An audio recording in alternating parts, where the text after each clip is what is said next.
ओम शांति। 20 तारीख की बाबा की मुरली। मीठे बच्चे, तुम्हें खुशी होनी चाहिए कि हम अभी यह दुनिया, यह सब कुछ छोड़ अपने घर शांति धाम जाएंगे, फिर सुख धाम में आएंगे। प्रश्न, इस नाजुक रास्ते में निरंतर आगे बढ़ने के लिए कौन सी खबरदारी जरूर रखनी है? उत्तर, कभी भी कोई व्यर्थ व शैतानी बातें सुनाए तो उसका मित्र नहीं बनो। हाँ जी करके ग्लानि की बातें सुनना माना बाप का ना फरमान वरदार बनना। इसलिए रहम दिल बन उसकी आदत को मिटाना है। बाप का फरमान वरदार बनना है, ज्ञान का सुरमा पहन लेना है। यही बहुत नाजुक रास्ता है जिसमें खबरदार होकर चलने से ही आगे बढ़ते रहेंगे। गीत, इस पाप की दुनिया से और कहीं ले चल। ओम शांति। मीठे बच्चे, अब तुम समझदार बने हो और फील करते हो कि पहले हम कितने बेसमझ थे। यह भी समझ में नहीं आता था कि यह पतित दुनिया है और इसी भारत में जब देवी देवताओं का राज्य था तो पावन सुखी थे, उसमें कोई दुख की बात नहीं थी। परंतु यह भी निश्चय नहीं होता था कि स्वर्ग में सदैव सुख होगा। स्वर्ग का किसको पता नहीं था। मनुष्य तो समझते हैं वहाँ भी दुख था। यह है बेसमझी। अब तुम बच्चे समझदार बने हो। बाप ने आकर समझाया है, उनकी श्रीमत पर तुम चल रहे हो। मनुष्य कहते भी हैं यह पतित दुनिया है, स्वर्ग पावन दुनिया थी। पावन दुनिया में भी दुख हो फिर तो दुख की ही दुनिया हुई। फिर गीत भी रॉन्ग हो जाता है। कहते हैं बाबा ऐसी जगह ले चलो जहाँ आराम सुख चैन हो। बच्चे यह भी जानते हैं स्वर्ग सोने की चिड़िया थी, देवी देवता थे।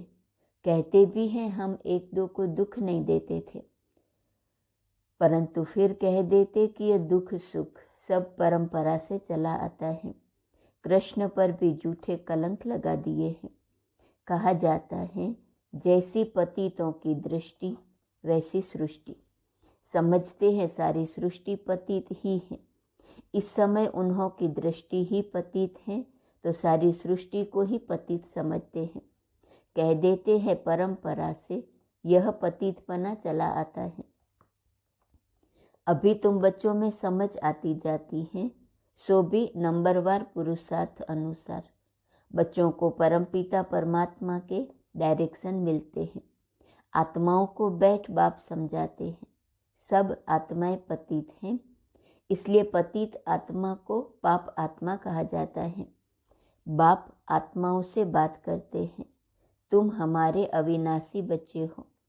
फिर मम्मा बाबा भी कहते हो, इस दुनिया में किसको भी पिताश्री नहीं कह सकते। श्री माना श्रेष्ठ, परंतु यहाँ एक भी मनुष्य श्रेष्ठ है नहीं।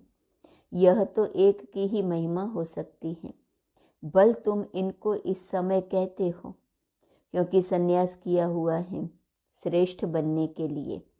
तुम जानते हो हम अभी फरिश्ते बनने वाले हैं, लेकिन चलते चलते श्रेष्ठ बनते बनते जट माया रावण थप्पड़ लगाकर भ्रष्ट बना देती है। भ्रष्ट को श्री कह नहीं सकते। श्री लक्ष्मी श्री नारायण श्री राधे श्री कृष्ण कहते हैं। मंदिरों में भी जाकर उन्हों की महिमा गाते हैं, अपने को श्रेष्ठ कह नहीं सकते। अब तुम बच्चों ने समझा है भारत श्रेष्ठ था, वहाँ मूत पलीती नहीं थे, शुद्ध श्रेष्ठ थे। बाप की महिमा है ना, मूत पलीती कपड़ों को धोकर कंचन कर देते हैं। इस समय तो सभी पतित हैं। बरोबर है भी रावण राज्य। मनुष्य रावण को वर्ष वर्ष जलाते हैं परंतु जलता ही नहीं, फिर खड़ा हो जाता है। यह भी मनुष्यों को समझ में नहीं आता, जबकि जला देते हैं फिर हर वर्ष नया क्यों बनाते हैं। इससे सिद्ध होता है रावण राज्य गया नहीं है। स्वर्ग में जब राम राज्य होता है तब वहाँ रावण की एफिजी निकालेंगे नहीं। कहते हैं रावण को जलाया फिर लंका को लूटा। रावण की लंका सोने की बताते हैं, परंतु ऐसा है नहीं। यह तो सारी दुनिया लंका है, यह आइलैंड है न, सारे वर्ल्ड पर रावण का राज्य है। यह भी तुम बच्चे समझते हो। कॉलेज में कोई बेसमझ जाकर बैठे तो क्या समझ सकेंगे? कुछ भी नहीं, वेस्ट ऑफ टाइम करेंगे।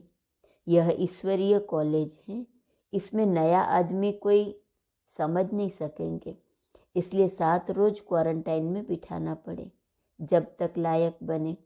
फिर भी अच्छा आदमी रिलीजियस माइंडेड हैं तो उनसे पूछना है, परमपिता परमात्मा तुम्हारा क्या लगता है? वह है आत्माओं का पिता, और प्रजापिता भी तो बाप है। यह पॉइंट बड़ी अच्छी है, परंतु बच्चे इस पर इतना हर्षित नहीं होते हैं। बाप कहते हैं तुमको नई नई पॉइंट सुनाता हूँ जिससे तुमको नशा चढ़े, किसको समझाने की युक्ति आए। तुम फॉर्म भरकर पूछ सकते हो कि परमपिता परमात्मा से तुम्हारा क्या संबंध है।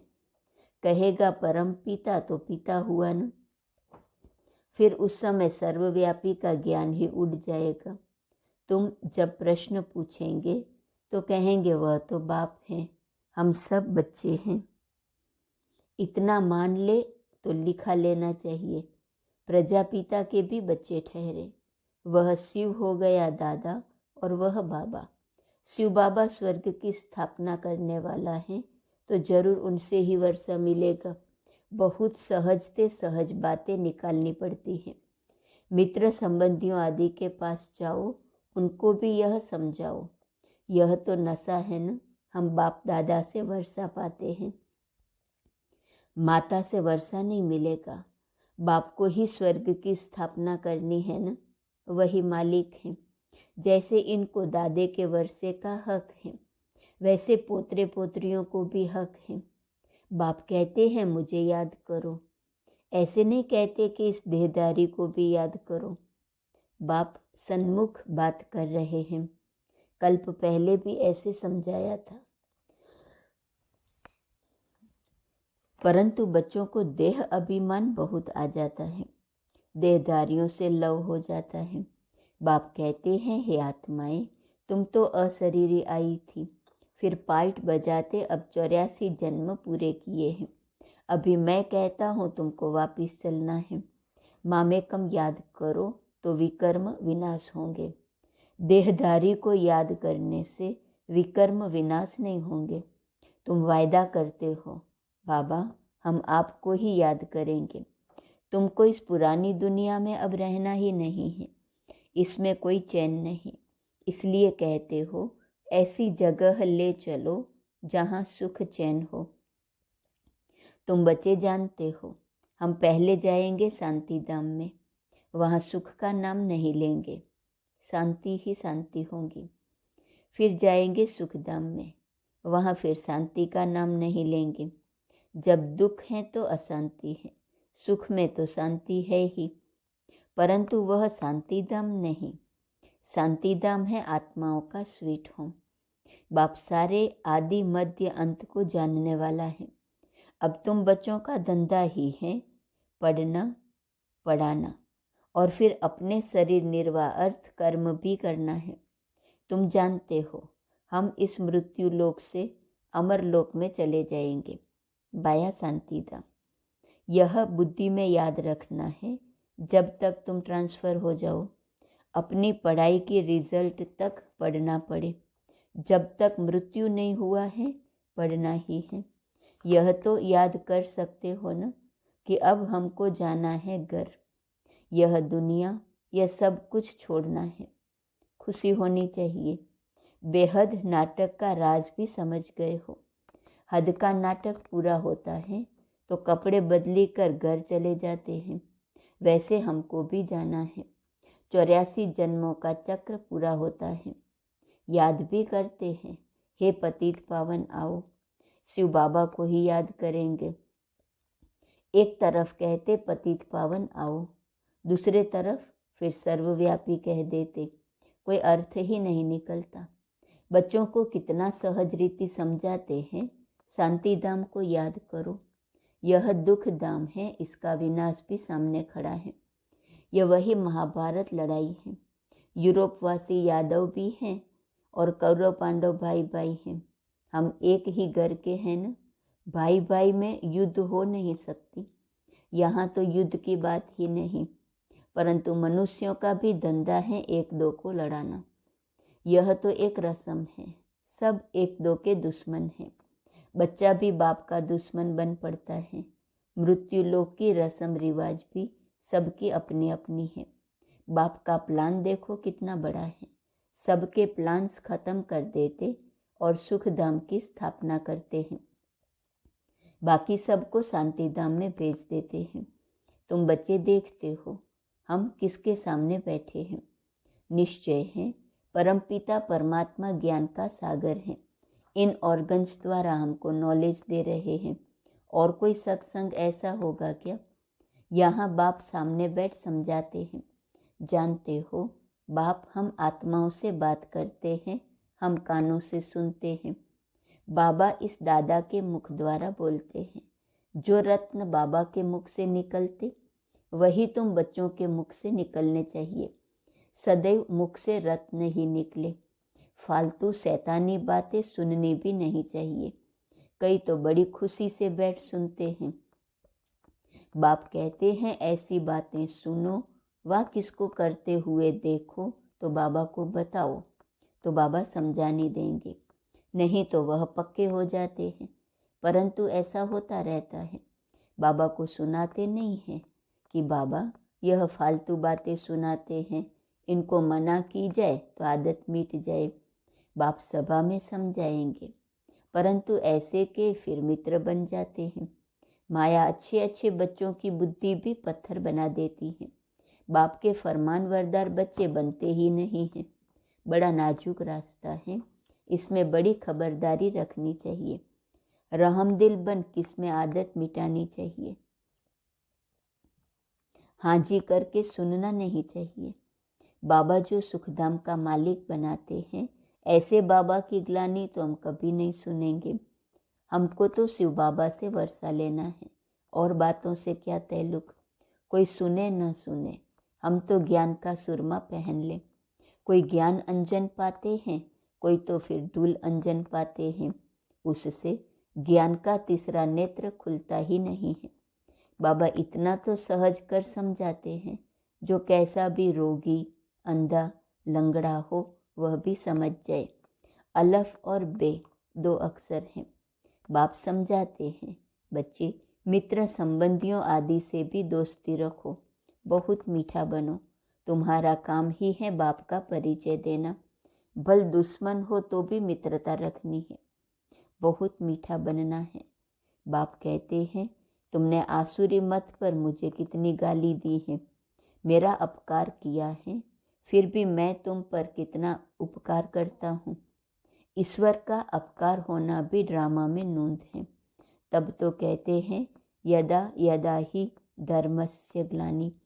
आया भी भारत में है, समझा भी रहे हैं। बच्चों को हर एक बात अच्छी रीति समझनी है। किसकी तकदीर में नहीं है तो फिर वही आसुरी धंधा करते रहेंगे। यहाँ से बाहर गए और इन बातों को भूल जाएंगे। निंदा करते करते यह हाल हो गया है। अब यह निंदा करना तो छोड़ दो। तुम्हारा नाम तो लिखा हुआ है, प्रजापिता ब्रह्मा कुमार कुमारियाँ। समझ जाएंगे शिव के पोतरे और पोत्रियाँ ठहरे। जरूर स्वर्ग का वर्षा मिलता होगा। भारत को वर्षा था, अब नहीं है, फिर अब मिलता है। सतयुग में सिर्फ सूर्यवंशी ही थे। अब तुम बाप को याद करो तो विकर्म विनाश होंगे और वहाँ पहुँच जाएंगे। कितना अच्छी रीति समझाते हैं। तुम बच्चों को भी सर्विस करनी है, परंतु पहले अपनी वृत्ति भी अच्छी चाहिए। सिर्फ पंडित नहीं बनना है। पक्के योगी राज ऋषि होंगे तो दूसरे को तीर लगेगा। खुद में ही कोई कमी होगी तो दूसरे को बोल नहीं सकेंगे। लज्जा आती रहेगी, अपना पाप अंदर खाता रहेगा। हर बात के लिए बाबा समझाते बहुत अच्छा है। कल्प पहले भी ऐसे ही समझाया था। देवी देवता धर्म तो जरूर स्थापन होगा, कोई पढ़े न पढ़े। फिर भी बाप कहते हैं कुछ समझदार बनो, इस कमाई और उस कमाई को बुद्धि में रखो। सच्ची कमाई बाप ही कराते हैं। बाप और स्वर्ग को याद करना यह भूलो मत। सिमरण करते करते अंतमति सुगति हो जाएंगी। सवेरे सवेरे उठ बाप की याद में बैठो। अगर सुस्ती आती है तो समझा जाता तकदीर में नहीं है। ऐसी प्रैक्टिस करनी है जो अंत में देह भी याद न पड़े, हम आत्मा हैं। अच्छा, मीठे मीठे सिकिलदे बच्चों प्रति माता पिता बाप दादा का याद प्यार और गुड मॉर्निंग। रूहानी बाप की रूहानी बच्चों को नमस्ते। रूहानी बच्चों की रूहानी बाप को नमस्ते नमस्ते नमस्ते। धारणा के लिए मुख्य सार, अपनी वृत्ति को शुद्ध रख। दुश्मन को भी मित्र बनाना है। अपकारी पर भी उपकार कर बाप का सच्चा परिचय देना है। दूसरी पॉइंट, जो रत्न बाबा के मुख से निकलते हैं वही रत्न निकालने हैं। कोई भी व्यर्थ बातें न सुननी है न सुनानी है।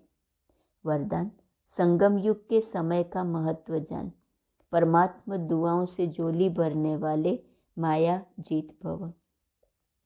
संगम युग का 1 सेकंड और युगों के 1 वर्ष से भी ज्यादा है।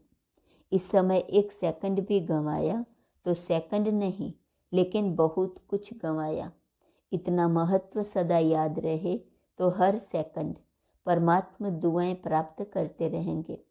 और जिसकी झोली परमात्मा दुआओं से सदा भरपूर है उसके पास कभी माया आ नहीं सकती, दूर से ही भाग जाएंगी। तो समय को बचाना यही तीव्र पुरुषार्थ है। तीव्र पुरुषार्थी अर्थात सदा माया जीत।